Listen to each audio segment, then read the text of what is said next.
1 by x minus 1 plus 1 by x plus 2 plus 2x by x square plus 1 4x square by x to the power 4 plus 1 দেখো তাহলে এই দুটো যদি আমি LCM করি x minus 1 x plus 1 এই দুটোকে যদি এটাতে ডিভাইড করি এটা থাকে x plus 1 প্লাস এই দুটোকে এইটা যদি ডিভাইড করি তবে x minus 1 থাকে প্লাস এটা যা ছিল তাই থাক x square plus 1 plus 4x square x to the power 4 plus 1 এটা হচ্ছে 4x square তাহলে -1 plus 1 কেটে গেল পড়ে থাকছে 2x by a minus b a plus b তার মানে x square minus 1 plus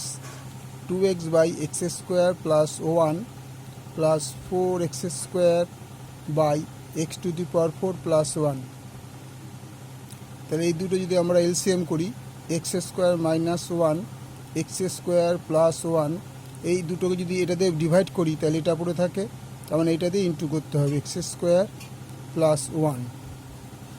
plus এই দুটোকে যদি এইটাতে ডিভাইড করি এটা থাকে x square minus 1 into 2x plus 4x square by x to the power 4 plus 1 তাহলে আমি এটাকে ইন্টু করি 2x to the power cube plus 2x plus 2x to the power cube minus 2x by x square whole square minus 1 whole square plus 4x square by x to the power 4 plus 1 তার মানে minus 2x plus 2x কেটে গেল তাহলে এই দুটো add করলে 4x to the power 3 by x to the power 4 minus 1 plus 4x to the power cube আচ্ছা ঠিক আছে দেখো এটা 4x স্কয়ার হয়ে গিয়েছিল এটা হয় 4x to the power 3 এটাও 4x to the power 3 এটাও 4x to the power 3 এটাও 4x to the power 3 এটাও 4x to the power 3 তাহলে 4x to the power 3 by x to the power 4 plus 1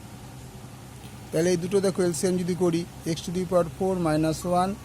x to the power 4 plus 1 তার মানে a minus b plus b তাহলে এই দুটো যদি এইটাতে ডিভাইড করি তাহলে এইটা পড়ে থাকে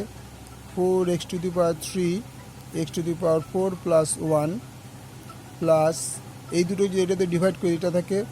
4x to the power 3 x to the power 4 minus 1 4x to the power 7 plus 4x to the power 3 4x to the power 7 minus 4x to the power 3 by x to the power 4 তার square minus 1 এর square তাহলে এই দুটো কেটে গেল তাহলে 8 x to the power 7 by x to the power 8 minus 1 answer আবার অঙ্কটা পুরোটা দেখে নাও এইখান থেকে শুরু হয়েছে